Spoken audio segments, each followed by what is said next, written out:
मेरे प्यारे देशवासियों, नमस्कार। अक्सर मन की बात में आपके प्रश्नों की नमस्कार माझ्या प्रिय बौछार देशवासियांनो. रहती है। खरं तर इस बार नेहमीच मन मैंने की सोचा बात कि मध्ये कुछ आपल्या अलग प्रश्नांचा किया वर्षाव जाए। होत असतो. यावेळी मला वाटलं काहीतरी वेगळं करावं. ध्यान से सुनिए मी मेरे आपल्याला सवाल। प्रश्न विचारावे. तर ओलंपिक माझे प्रश्न में काळजीपूर्वक ऐका. इंडिविजुअल गोल्ड जीतने ऑलिम्पिकमध्ये वैयक्तिक पहला सुवर्णपदक भारतीय जिंकणारा कौन पहिला भारतीय कोण होता? ऑलिम्पिक के ऑलिम्पिकच्या कौन से कोणत्या खेल खेळात भारतानं भारत ने अब तक आतापर्यंत सबसे सर्वाधिक ज्यादा पदकं मेडल जिंकली जीते आहेत? हैं? ऑलिम्पिक ऑलिम्पिकमध्ये कोणत्या किस खेळाडूनं खिलाड़ी ने सबसे सर्वाधिक ज्यादा पदकं पदक जिंकली जीते? आहेत? साथियों, मित्रांनो, आप मुझे तुम्ही जवाब मला भेजे उत्तर न पाठवू भेजे, नका. पर पण मायगव्ह मध्ये MyGov में जर आपण ऑलिम्पिक ऑलिम्पिक्स वरील पर जो प्रश्न क्विज मंजुषेतल्या प्रश्नांची उसमें उत्तरं दिली प्रश्नों के उत्तर देंगे। तर आपण कई सारे भरपूर इनाम बक्षिसं जिंकू शकाल. ऐसे बहुत सारे प्रश्न मायगव्हच्या रोड टू MyGov टोकियो के या प्रश्न मंजुषेत रोड टू असे टोकियो अनेक की प्रश्न आहेत. आप आपण रोड टू टोकियो प्रश्न मंजुषेत भाग घ्या. भारत ने पहले भारतानं यापूर्वी कशी कामगिरी केली आहे? हमारी आता टोकियो ऑलिम्पिकसाठी आपली काय तयारी आहे? तैयारी है। ये हे सब सर्व जाने स्वतः जाणून घ्या आणि इतरांनाही सांगा. मैं आप सब मी आपणा सर्वांना विनंती करतो चाहता हूँ की आपण या प्रश्न मंजुषा स्पर्धेत कंपटीशन में नक्की भाग घ्या. साथियों, मित्रांनो, जब बात टोकियो ऑलिम्पिक बाबत बोलत असताना मिल्खा सिंगजी सारख्या दिग्गज धावपटूला कोण विसरू शकेल? एथलीट को कौन भूल सकता है? काही दिवसांपूर्वीच पहले ही कोरोनानं त्यांना आमच्यातून हिरावून नेलं. छीन लिया। जब वे जेव्हा ते रुग्णालयात होते तो मुझे उनसे तेव्हा मला त्यांच्याशी बोलण्याची संधी मिळाली होती. करते हुए त्यांच्याशी बोलताना मी त्यांना एक विनंती केली होती. मी म्हणालो की तुम्ही तर 1964 मधल्या टोकियो ऑलिम्पिकमध्ये भारताचं प्रतिनिधित्व केलं होतं. इसलिए त्यामुळे यावेळी जेव्हा आमचे खेळाडू ऑलिम्पिकसाठी टोकियोला जात आहेत तेव्हा आपण आपल्या खेळाडूंचं मनोबल वाढवावं, अपने त्यांना आपल्या संदेशाद्वारे प्रेरित करावं. वो खेल को लेकर क्रीडा विषयाबाबत ते इतके समर्पित आणि संवेदनशील होते की आजारी असतानाही त्यांनी त्वरित सहमती दर्शवली. लेकिन दुर्भाग्य पण दुर्दैवानं नियति नियतीच्या मनात काहीतरी वेगळंच होतं. मुझे आज भी मला आजही आठवतं 2014 की ते 2014 मध्ये सुरतला आले होते. हम लोगों ने आम्ही एका नाईट मॅरेथॉनचं उद्घाटन केलं होतं. उस समय उनसे त्यावेळी त्यांच्याशी गप्पा गोष्टी झाल्या, खेळाविषयी बोलणं झालं. उससे मुझे त्यातून मला देखील खूप प्रेरणा मिळाली होती. हम सब जानते हैं आपणा सर्वांना माहिती आहेच की मिल्खा सिंगजी यांचं संपूर्ण कुटुंब खेळाला समर्पित आहे, भारताचा गौरव वाढवत आहे. साथियों, मित्रांनो, टैलेंट, जेव्हा प्रतिभा, डेडिकेशन, निष्ठा, डिटरमिनेशन निश्चय आणि खिलाडू वृत्ती एकत्र येतात साथ मिलकर तेव्हा कुठे अजिंक्यवीर तयार होतात. हमारे देश में आपल्या देशात अधिकांश बहुतेक खेळाडू लहान लहान शहरातून, भागांतून, खेड्यांमधून येतात. टोक्यो जा टोकियो ऑलिम्पिकसाठी जाणाऱ्या आमच्या क्रीडा पथकात अशा अनेक खेळाडूंचा समावेश आहे जिनका जीवन ज्यांचं आयुष्य खूप प्रेरणादायी आहे. हमारे प्रवीण आपल्या प्रवीण जाधवजींच्या बद्दल ऐकलं तर तुम्हाला पण वाटेल की आपको भी किती कठीण संघर्षानंतर प्रवीणजी इथे पोहोचले आहेत. प्रवीण जी यहाँ पहुंचे हैं। प्रवीण जाधवजी महाराष्ट्रातील सातारा जिल्ह्यातल्या एका गावामध्ये राहतात. वो आर्चरी ते तिरंदाजीतील उत्कृष्ट खेळाडू आहेत. उनके माता पिता त्यांचे आई वडील मजुरी करून कुटुंब चालवतात आणि आता त्यांचा हा मुलगा आपल्या पहिल्या ऑलिम्पिकसाठी टोकियोला जात आहे. ये सिर्फ ही फक्त त्यांच्या आई वडिलांसाठीच नव्हे तर आपल्या सर्वांसाठीही अभिमानाची बाब आहे. अशाच अजून एक खेळाडू आहेत आमच्या नेहा गोयलजी. नेहा नेहा टोकियोला जाणाऱ्या महिला हॉकी संघाच्या सदस्य आहेत. उनकी माँ त्यांची आई आणि बहिणी सायकल कारखान्यात काम करून कुटुंबाचा खर्च चालवतात. नेहा नेहाप्रमाणेच दीपिका कुमारी यांच्या आयुष्याचा प्रवासही चढ उतारांनी भरलेला आहे. दीपिका दीपिका यांचे वडील ऑटो रिक्षा चालवतात आणि आई एक परिचारिका आहेत. और अब देखिए आणि आता पहा, दीपिका टोकियो ऑलिम्पिकमध्ये भारतातर्फे भाग घेणाऱ्या एकमेव महिला तिरंदाज आहेत. कभी विश्व पूर्वी संपूर्ण विश्वात प्रथम क्रमांकावर राहिलेल्या दीपिका यांना आपल्या सगळ्यांच्याच खूप खूप शुभेच्छा आहेत. मित्रांनो, आपण जीवनात कुठेही पोहोचलो, कोणत्याही उच्च पदाला गेलो तरी मातीशी असलेलं हे नातंच आपल्याला आपल्या मुळाशी जड़ों से घट्ट धरून ठेवतं. संघर्ष संघर्षाच्या दिवसानंतर मिळालेल्या यशाचा आनंद काही आगळाच असतो. ही होता है। टोकियोला जाणाऱ्या आमच्या खेळाडूंनी बालपणी साहित्य साधन सामुग्रीच्या अभावाचा सामना केला, पण ते आपल्या निश्चयावर ठाम राहिले, कष्ट करत राहिले. उत्तर प्रदेशातील मुझफ्फरनगरच्या प्रियांका गोस्वामीजी यांचं जीवनसुद्धा बरंच काही शिकवून जातं. प्रियांका यांचे वडील बस कंडक्टर आहेत. लहान असताना प्रियांकाला पदक जिंकणाऱ्या खेळाडूंना मिळणारा बटवा खूप आवडायचा. त्याच आकर्षणामुळे त्यांनी प्रथम रेस वॉकिंग स्पर्धेत भाग घेतला. त्या आता आज त्या खेळातील प्रथितयश अजिंक्यवीर बनले आहेत. भालाफेकीत भाग घेणारे शिवपाल सिंगजी बनारसचे रहिवासी आहेत. शिवपालजी यांचं तर संपूर्ण कुटुंब या खेळाशी जोडलेलं आहे. त्यांचे वडील, काका, भाऊ सर्वजण भालाफेकीत निष्णात आहेत. त्यांच्या परिवाराची ही परंपरा त्यांना टोकियो ऑलिम्पिकसाठी उपयुक्त ठरणार आहे. टोकियो ऑलिम्पिकला जाणाऱ्या चिराग शेट्टी आणि सात्विक साईराज या पुरुष दुहेरीत खेळणाऱ्या बॅडमिंटनपटू जोडीची इच्छाशक्ती पण प्रेरणादायी आहे. अलीकडेच चिरागच्या आजोबांचं कोरोनामुळे निधन झालं. गेल्या वर्षी स्वतः सात्विकही कोरोनाबाधित झाले होते. पण या अडचणी असूनही हे दोघे बॅडमिंटनच्या पुरुष दुहेरी गटात आपलं सर्वोत्तम योगदान देण्यासाठी झटत आहेत. आणखी एका खेळाडूची मी आपली ओळख करून देऊ इच्छितो. ते आहेत हरियाणातल्या भिवानीचे मनीष कौशिक. मनीषजी शेतकरी कुटुंबातले आहेत. लहानपणी शेतात काम करता करता मनीष यांना मुष्टियुद्धाची आवड निर्माण झाली. आज हीच आवड त्यांना टोकियोला घेऊन जात आहे. आणखी एक खेळाडू आहेत CA भवानी देवीजी. नाव भवानी आहे आणि त्या तलवारबाजीमध्ये निष्णात आहेत. चेन्नईच्या रहिवासी असलेल्या भवानी या ऑलिम्पिकसाठी पात्र ठरलेल्या पहिल्या भारतीय तलवारबाज आहेत. मी कुठेतरी वाचलं होतं की भवानीजी यांचं प्रशिक्षण सुरू राहावं म्हणून त्यांच्या आईनं आपले दागिने सुद्धा गहाण ठेवले होते. मित्रांनो, अशी बरीच नावं आहेत, पण मन की बातमध्ये आज त्यातली फक्त काही नावं मी सांगू शकलो. टोकियोला जाणाऱ्या प्रत्येक खेळाडूचा स्वतःचा संघर्ष आहे, अनेक वर्षांची मेहनत आहे. ते केवळ स्वतःसाठी नाही तर देशासाठी जात आहेत.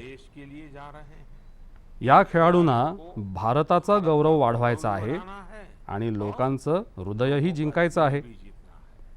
आणि म्हणूनच मी माझ्या देशवासियांना सल्ला देऊ इच्छितो की आपल्याला या खेळाडूंवर कळत नकळत दबाव आणायचा नाहीये, तर खुल्या मनानं त्यांना पाठिंबा द्यायचा आहे. प्रत्येक खेळाडूचा उत्साह वाढवायचा आहे. समाज माध्यमांवर चीअर फॉर इंडिया या हॅशटॅगसह आपण सर्व खेळाडूंना शुभेच्छा देऊ शकता. या व्यतिरिक्तही आपल्याला काहीतरी वेगळं नाविन्यपूर्ण करायचं असेल तर तेही नक्कीच करा. आपल्याजवळ अशी काही कल्पना असेल जी आपल्या खेळाडूंसाठी संपूर्ण देशानं एकत्र येऊन राबवायची असेल तर तुम्ही ती मला नक्की पाठवा. आपण सर्वजण मिळून टोकियोला जाणाऱ्या खेळाडूंना पाठिंबा देऊया. Cheer for India, cheer for India, cheer for India. माझ्या प्रिय देशवासियांनो, कोरोना विरुद्ध आपली सर्व देशवासियांची लढाई सुरूच आहे. पण या लढ्यात आपण सर्वांनी एकत्र येऊन काही विलक्षण साध्य केलं आहे.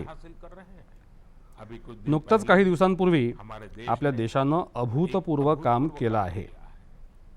21 जूनला लसीकरण मोहिमेचा पुढील टप्पा सुरू झाला आणि त्याच दिवशी देशातल्या 86 लाखांहून जास्त लोकांनी विनामूल्य लस घेऊन विक्रम केला आणि तो देखील एका दिवसात. इतक्या मोठ्या संख्येनं भारत सरकारनं विनामूल्य लसीकरण उपलब्ध केलं आणि तेही एका दिवसात. साहजिकच याविषयी बरीच चर्चा झाली आहे. मित्रांनो, 1 वर्षापूर्वी सर्वांसमोर एक प्रश्न होता की लस कधी येणार. आज आम्ही एका दिवसात लाखो लोकांसाठी भारतात बनवलेली लस विनामूल्य देत आहोत आणि हेच तर नवीन भारताचं सामर्थ्य आहे. मित्रांनो, लसीचं संरक्षक कवच देशातील प्रत्येक नागरिकाला मिळालंच पाहिजे यासाठी आम्हाला सतत प्रयत्न करायचे आहे. अनेक ठिकाणी लस घेण्याविषयीची लोकांच्या मनातली दुविधा दूर करण्यासाठी अनेक संघटना, नागरी संस्थांमधले लोक पुढे आले आहेत. आणि ते सर्वजण मिळून खूप चांगलं काम करत आहेत. चलिए हम भी चला आपण सुद्धा आज एका गावात जाऊया आणि तिथल्या लोकांशी लसीविषयी बोलूया. जाऊयात मध्य प्रदेशातील के बैतूल जिल्ह्यातील डुलार या गावात. हेलो, नमस्कार, नमस्ते जी. मेरा नाम राजेश हिरावे, ग्राम पंचायत डुलारिया, भीमपुर ब्लॉक। राजेश जी, मैंने फोन इसलिए किया कि मैं जानना चाहता था कि अभी आपके गांव में अब कोरोना की क्या स्थिति है. सर यहाँ पे कोरोना की स्थिति तो अभी ऐसा कुछ नहीं है यहाँ। अभी लोग बीमार नहीं है. जी, गांव की जनसंख्या कितनी है, कितने लोग हैं गांव में? गांव में 462 पुरुष है और 332 महिलाएं। अच्छा राजेश जी, आपने वैक्सीन ले ली क्या? नहीं सर, अभी नहीं लिया। अरे क्यों नहीं लिया? सर जी यहाँ पे कुछ लोगों ने कुछ व्हाट्सएप पे ऐसा भ्रम डाल दिया गया कि उससे लोग भ्रमित हो गए सर जी। तो क्या आपके मन में भी डर है? जी, सब पूरे गांव में ऐसा भ्रम फैला दिया था सर। अरे रे रे, ये क्या बात की आपने. देखिए राजेश जी, जी मेरा आपको भी और मेरे सभी गांव के भाई बहनों को यही कहना है कि डर है तो निकाल दीजिए. जी हमारे पूरे देश में 31 करोड़ से भी ज्यादा लोगों ने वैक्सीन का टीका लगवा लिया है. जी आपको पता है ना, मैंने खुद ने भी दोनों डोज लगवा लिए हैं. जी सर। अरे मेरी माँ तो करीब करीब 100 साल की है, उन्होंने भी दोनों डोज लगवा लिए हैं. कभी कभी किसी को इससे बुखार वगैरह आता है, पर वो बहुत मामूली होता है, कुछ घंटों के लिए ही होता है. देखिए, वैक्सीन नहीं लेना बहुत खतरनाक हो सकता है. जी इससे आप खुद को तो खतरे में डालते ही हैं, साथ ही में परिवार और गांव को भी खतरे में डाल सकते हैं. जी और राजेश जी, इसलिए जितना जल्दी हो सके वैक्सीन लगवा लीजिए और गांव में सबको बताइए कि भारत सरकार की तरफ से मुफ्त वैक्सीन दी जा रही है और 18 वर्ष से ऊपर के सभी लोगों के लिए ये मुफ्त वैक्सीनेशन है.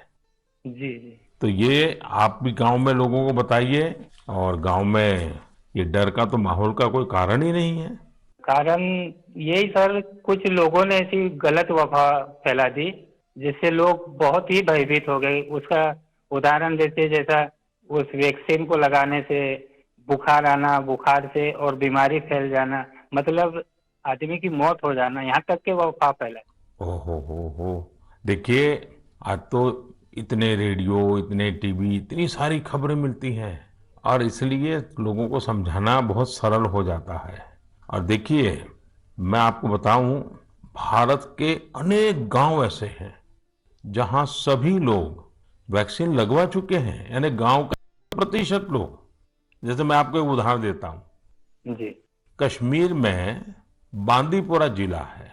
इस बांदीपुरा जिले में एक व्यवन गांव के लोगों ने मिलकर 100%, 100% वैक्सीन का लक्ष्य बनाया और उसे पूरा भी कर दिया. आज कश्मीर के इस गांव के 18 साल से ऊपर के सभी लोग टीका लगवा चुके हैं. नागालैंड के भी 3 गांवों के बारे में मुझे पता चला कि वहां भी सभी लोगों ने 100%, 100% टीका लगवा लिया है. जी जी राजेश जी, आपको भी अपने गांव, अपने आसपास के गांव में ये बात पहुंचानी चाहिए. और आप भी जैसे कहते हैं, भ्रम है, बस ये भ्रम ही है. जी जी तो भ्रम का जवाब यही है कि आपको खुद को टीका लगा करके समझाना पड़ेगा सबको. करेंगे ना आप? जी सर। पक्का करेंगे? जी सर, जी सर, आपसे बात करने से मुझे ऐसा लगा कि मैं खुद भी टीका लगाऊंगा और लोगों को इसके बारे में आज। अच्छा, गांव में और भी कोई है जिनसे मैं बात कर सकता हूँ? जी है सर। कौन बात करेगा? हेलो सर, नमस्कार। नमस्ते जी, कौन बोल रहे हैं? मेरा नाम है किशोरीलाल धुर्वे। तो किशोरीलाल जी, अभी राजेश जी से बात हो रही थी जी सर। और वो तो बड़े दुखी होकर के भी बता रहे थे कि वैक्सीन को लेकर लोग अलग अलग बातें करते हैं. जी आपने भी ऐसा सुना है क्या? हाँ, सुना तो हूँ सर वैसा, क्या सुना है? क्योंकि है सर, ये पास में महाराष्ट्र है, तो उधर से कुछ रिश्तेदारी से जुड़े लोग मतलब कुछ अफवाह फैलाते कि वैक्सीन लेने से लोग सर मर रहे हैं, कोई बीमार हो रहे हैं, इस तरह लोगों के पास ज्यादा नहीं ले रहे। नहीं, कहते हैं क्या है, अब कोरोना चला गया ऐसा कहते हैं, जी कोरोना से कुछ नहीं होता ऐसा कहते हैं। नहीं, कोरोना चला गया नहीं बोलते सर, कोरोना तो है बोलते, लेकिन वैक्सीन जो लेते हैं उससे मतलब बीमारी हो रहे और मर रहे, ये स्थिति बताते सर वो। अच्छा, वैक्सीन के कारण मर रहे हैं। अपना क्षेत्र आदिवासी क्षेत्र है सर, ऐसे भी लोग इसमें जल्दी डरते हैं, जो भ्रम फैला देते इस कारण से, मतलब लोग नहीं ले रहे सर वैक्सीन। देखिए किशोरलाल जी, जी हाँ ये सर। अफवाहें फैलाने वाले लोग तो अफवाहें फैलाते रहेंगे। जी हमें तो जिंदगी बचानी है, अपने गांव वालों को बचाना है, अपने देशवासियों को बचाना है। और ये अगर कोई कहता है कि कोरोना चला गया, तो ये भ्रम में मत रहिए। जी ये बीमारी ऐसी है, ये बहुरूपीय वाली है। जी सर। वो रूप बदलती है, नए नए रंग रूप करके पहुंच जाती है।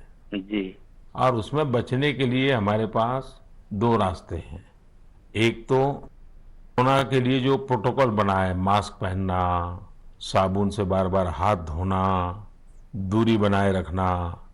और दूसरा रास्ता है, इसके साथ साथ वैक्सीन का टीका लगवाना, वो भी एक अच्छा सुरक्षा कवच है, तो उसकी चिंता करिए। जी अच्छा किशोरलाल जी, ये बताइए, जी सर। जब लोग आपसे बातें करते तो आप कैसे समझाते हैं लोगों को? आप समझाने का काम करते हैं कि आप भी अफवाह में आ जाते हैं? अरे समझाए क्या, वो लोग ज्यादा हो जाते सर तो हम भी भयभीत में आ जाते ना सर। देखिए किशोरलाल जी, मेरी आपसे बात हुई है, आज आप मेरे साथी हैं। जी सर। आपको डरना नहीं है और लोगों के डर को भी निकालना है। निकालोगे? जी निकालेंगे सर, लोगों के डर को भी निकालेंगे सर, मैं स्वयं भी खुद लगाऊंगा। देखिए, अफवाहों पर बिल्कुल ध्यान न दें। जी आप जानते हैं हमारे वैज्ञानिकों ने कितनी मेहनत करके वैक्सीन बनाई है। जी सर। साल भर रात दिन इतने बड़े बड़े वैज्ञानिकों ने काम किया है। और इसलिए हमें विज्ञान पे भरोसा करना चाहिए, वैज्ञानिकों पर भरोसा करना चाहिए। और ये झूठ फैलाने वाले लोगों को बार बार समझाना चाहिए कि देखिए भाई, ऐसा नहीं होता है, इतने लोगों ने वैक्सीन ले लिया है, कुछ नहीं होता है। जी और अफवाहों से बहुत बच करके रहिए, गांव को भी बचाना चाहिए। जी और राजेश जी, किशोरलाल जी, आप जैसे साथियों को तो मैं कहूंगा कि आप अपने ही गांव में नहीं और गांवों में भी इन अफवाहों को रोकने का काम कीजिए और लोगों को बताइए मेरे से बात हुई है। जी सर। बता दीजिए, मेरा नाम बता दीजिए। बताएंगे सर और समझाएंगे लोगों को। और देखिए, आपके पूरे गांव को मेरी तरफ से शुभकामनाएं दीजिए। जी सर।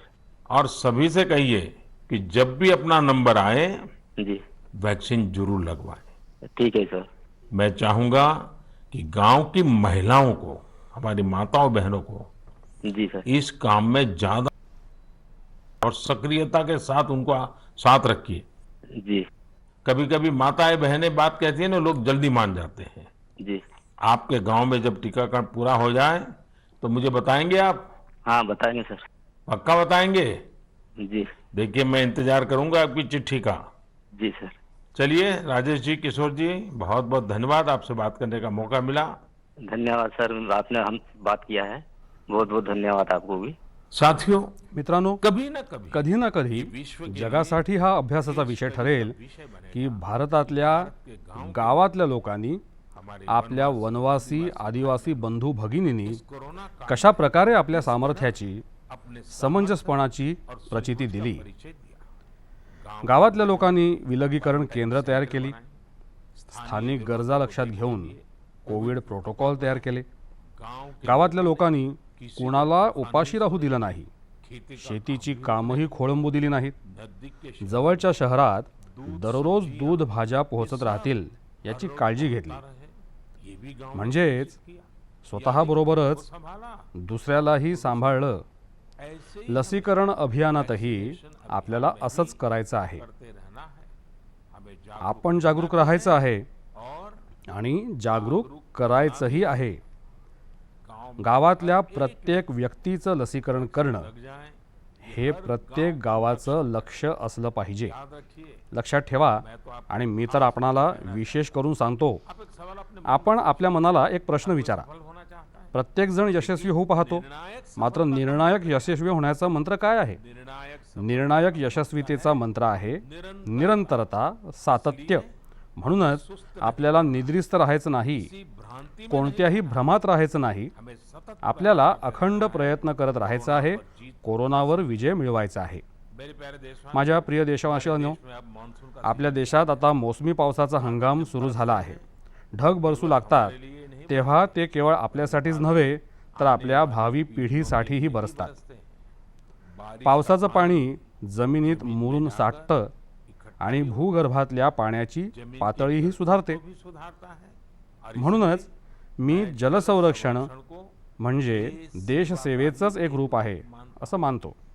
आपने भी देखा, आपण पाहिलं असेल हम में से की आपल्यापैकी अनेक लोक या पुण्य कार्याला आपली जबाबदारी मानून हे काम करत आहेत. ऐसे ही एक शख्स है अशीच एक व्यक्ती आहे उत्तराखंडमधले पौडी गढवाल इथले सच्चिदानंद भारतीजी. शिक्षक है. भारतीजी एक शिक्षक आहेत आणि त्यांनी आपल्या कार्यातूनही लोकांना अतिशय उत्तम शिक्षण दिलं आहे. उनकी मेहनत आज त्यांच्या परिश्रमातूनच पौडी गढवालमधल्या उफरैंखाल भागातलं पाण्याचं मोठं संकट शमलं आहे.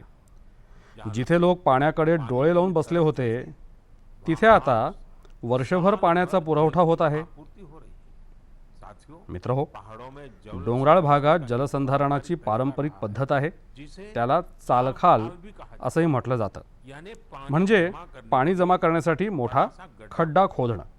इस परंपरा या परंपरेशी भारतीजी यांनी आणखी नव्या पद्धतीची सांगड घातली. लगातार त्यांनी सातत्यानं लहान मोठे तलाव तयार केले. इससे न सिर्फ यातून उफरैंखाल इथला डोंगराळ भाग हिरवागार तर झालाच, शिवाय लोकांचा पिण्याच्या पाण्याचा प्रश्नही मिटला. आप ये जान आपल्याला हे ऐकून आश्चर्य वाटेल कि भारत की भारतीजी यांनी असे 30,000हून जास्त तलाव तयार केले आहेत. तलैया बनवा चुके हैं. 30,000. उनका ये त्यांचं हे भगीरथ कार्य आजही सुरूच असून अनेक लोकांसाठी प्रेरणादायी ठरत आहे. साथियों, मित्रहो, इसी तरह अशाच प्रकारे उत्तर प्रदेशातल्या बांदा जिल्ह्यातल्या अंधाव गावातल्या लोकांनीही वेगळ्या प्रकारचा प्रयत्न केला आहे. उन्होंने अपने त्यांनी आपल्या अभियानाला नावही मोठं मनोरंजक दिलं आहे. का पानी शेतातलं पाणी शेतात, गांव का गावाचं पाणी गावात. इस अभियान या अभियानांतर्गत गावातल्या 100 बिघा शेतात उंचच उंच बांध तयार केले आहेत. इससे बारिश का यामुळे पावसाचं पाणी शेतात जमा व्हायला लागलं और जमीन आणि जमिनीत मुरायला लागलं. अब ये सब लोग आता हे लोक शेताच्या बांधावर झाडं लावण्याची योजना आखत आहेत. म्हणजेच आता शेतकऱ्याला पाणी, झाडं आणि पैसा तिन्ही बाबी मिळतील. अपने अच्छे अशा प्रकारे आपल्या उत्तम कार्यामुळे त्यांच्या गावाची कीर्ती दूर दूरपर्यंत पोहोचत आहे. मित्रहो, सभी से या सर्वांकडून प्रेरणा घेत आपण आपल्या आजूबाजूला ज्या ज्या प्रकारे पाण्याची बचत करता येईल तशी बचत करायला हवी. मानसून के इस मान्सूनचा हा महत्त्वाचा काळ आपण वाया जाऊ देता कामा नये. मेरे प्यारे देशवासियों, माझ्या प्रिय देशबांधवांनो, आपल्या शास्त्रामध्ये म्हटलं आहे, नास्ति नास्ति मूलम अनौषधम. अर्थात म्हणजे या भूतलावर अशी कोणतीही वनस्पती नाही जिच्यामध्ये औषधी गुणधर्म नाहीत. हमारे आपल्या आजूबाजूला अशी अनेक झाडं, वनस्पती असतात ज्यांचे अद्भुत गुणधर्म असतात. लेकिन कई बार मात्र आपल्याला अनेकदा त्याबाबत माहिती नसतं. नहीं होता.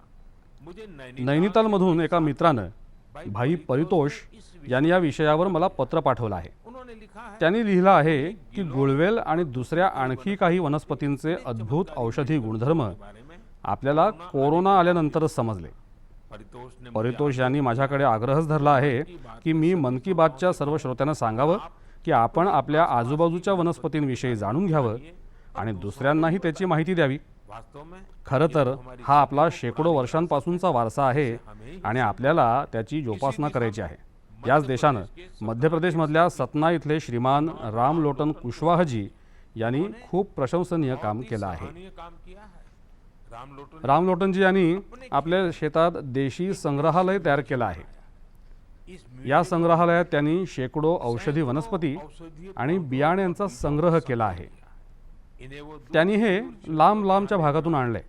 इसके अलावा याशिवाय ते दरवर्षी अनेक प्रकारच्या भारतीय भाज्यांची लागवड सुद्धा करतात. रामलोटन जी राम लोटनजी यांची ही बागायत हे देशी संग्रहालय बघायला लोक येतात आणि त्यांच्याकडून बऱ्याच गोष्टीही शिकतात. वाकई खरंच हा अतिशय उत्तम प्रयोग आहे आणि देशाच्या वेगवेगळ्या भागात असाच प्रयोग करता येऊ शकतो. चाहूंगा आप माझी अशी इच्छा आहे की आपल्यापैकी ज्यांना अशा प्रकारचा प्रयत्न करावासा वाटतो त्यांनी तो जरूर करावा. यातून आपल्याला उत्पन्नाची नवी साधनंही मिळू शकतात. याचा आणखी एक फायदा असा की स्थानिक वनस्पतींच्या माध्यमातून आपल्या भागाची ओळखही वाढेल. मेरे प्यारे देशवासियों, माझ्या प्रिय देशबांधवांनो, कुछ दिनों बाद काही दिवसानंतर 1 जुलैला आपण राष्ट्रीय डॉक्टर दिन साजरा करू. ये दिन हा दिवस देशाचे थोर डॉक्टर आणि महनीय व्यक्तिमत्व डॉक्टर बी.सी. राय यांच्या जयंतीनिमित्त साजरा करण्यात येतो. कोरोना काल में डॉक्टर कोरोना काळात आजच्या डॉक्टर वर्गानं दिलेल्या योगदानाबद्दल आपण सर्वजण त्यांचे आभारी आहोत. आपल्या डॉक्टरांनी आपल्या जीवाची तमा न बाळगता आपली सेवा केली आहे. इसलिए म्हणूनच यावेळी राष्ट्रीय डॉक्टर दिन विशेष महत्त्वाचा आहे. साथियों, मित्रहो, मेडिसिन की औषध जगतातल्या सर्वात आदरणीय लोकांपैकी एक असलेल्या हिपोक्रेटस यांनी म्हटलं होतं, wherever wherever the art of medicine is loved, there is also a love of humanity. यानी म्हणजे जिथे औषधशास्त्रासाठी प्रेम असतं, तिथे मानवतेसाठी सुद्धा प्रेम असतं. डॉक्टर डॉक्टर प्रेमाच्या याच सामर्थ्यानं आपली सेवा करू शकतात. म्हणूनच आपली जबाबदारी आहे की तितक्याच प्रेमानं आपण त्यांचे आभार मानायला हवे, त्यांचा उत्साह वाढवायला हवा. वैसे आपल्या देशात असे लोकही आहेत जे डॉक्टरांना सहाय्य करण्यासाठी स्वतःहून पुढे येऊन काम करत आहेत. काम करते हैं. श्रीनगरमधल्या अशाच एका प्रयत्नाबाबत मला माहिती मिळाली. यहाँ डल इथे दल सरोवरात नावेमध्ये बोट ॲम्ब्युलन्स सेवा सुरू करण्यात आली. श्रीनगरच्या तारिक अहमद पटलूजी हे हाऊस बोटचे मालक असून त्यांनी ही सेवा सुरू केली. त्यांनी स्वतः कोरोनाशी झुंज दिली आहे आणि त्यातूनच त्यांना ही प्रेरणा मिळाली. सर्विस शुरू करने के लिए प्रेरित किया. उनकी त्यांच्या या रुग्णवाहिकेतून जनजागृतीचं अभियान चालवण्यात येतं आणि ते सातत्यानं रुग्णवाहिकेतून घोषणाही करत असतात. उद्देश हाच आहे की लोकांनी मास्कचा वापर करण्यापासून ते कोरोना संदर्भात इतरही आवश्यक काळजी घ्यावी. मित्रहो, डॉक्टर दिनाबरोबरच 1 जुलै हा दिवस चार्टर्ड अकाउंटंट दिन म्हणजे सनदी लेखापाल दिन म्हणूनही साजरा केला जातो. काही वर्षांपूर्वी मी देशातल्या सनदी लेखापालांकडून जागतिक स्तरावरच्या भारतीय ऑडिट कंपन्यांची अपेक्षा केली होती. आज मी त्यांना याचं स्मरण करून देऊ इच्छितो. अर्थव्यवस्थेत पारदर्शकता आणण्यासाठी सनदी लेखापाल चांगली आणि सकारात्मक भूमिका बजावू शकतात. सर्व सनदी लेखापाल आणि त्यांच्या कुटुंबियांना मी शुभेच्छा देतो. अपनी शुभकामनाएं देता. मेरे प्यारे माझ्या प्रिय देशबांधवांनो, कोरोना के खिलाफ कोरोना विरोधातल्या भारताच्या लढ्याचं एक मोठं वैशिष्ट्य आहे. लड़ाई में या लढ्यात देशातल्या प्रत्येक व्यक्तीनं आपली भूमिका बजावली आहे. मैंने मन की बातमध्ये मी याचा अनेकदा उल्लेख केला आहे. मात्र काही लोकांची तक्रार आहे की त्यांच्या बाबतीत मात्र तितकंसं बोललं जात नाही. अनेक लोक बँकेचे कर्मचारी असोत, शिक्षक असोत, छोटे व्यापारी किंवा दुकानदार असोत, दुकानांमध्ये काम करणारे लोक असोत, फेरीवाले बंधू भगिनी असोत, सुरक्षा रक्षक, पोस्टमन किंवा टपाल कार्यालयाचे कर्मचारी. खरं तर ही यादी खूपच मोठी आहे आणि प्रत्येकानं आपलं काम चोखपणे बजावलं आहे. शासन प्रशासन स्तरावरही अनेक लोक वेगवेगळ्या स्तरावर आपलं कार्य करत आहेत. मित्रहो, आपण कदाचित भारत सरकारमध्ये सचिव पद भूषवलेले गुरुप्रसाद महापात्राजी यांचं नाव ऐकलं असेल. आज मन की बातमध्ये मी त्यांचाही उल्लेख करू इच्छितो. गुरुप्रसादजी यांना कोरोना झाला होता आणि ते रुग्णालयात दाखल होते आणि आपलं कर्तव्य सुद्धा बजावत होते. देशात ऑक्सिजनचं उत्पादन वाढावं आणि दुर्गम भागापर्यंत ऑक्सिजन पोहोचावा यासाठी त्यांनी अहोरात्र काम केलं. एकीकडे कोर्ट कचेरी, मीडियाचा दबाव, एकाच वेळी अनेक आघाड्यांवर ते लढत राहिले. आजारपणातही त्यांनी काम थांबवलं नाही. येऊ नका असं सांगूनही ते हट्टानं ऑक्सिजन बाबतच्या पत्रकार परिषदांना उपस्थित राहत असत.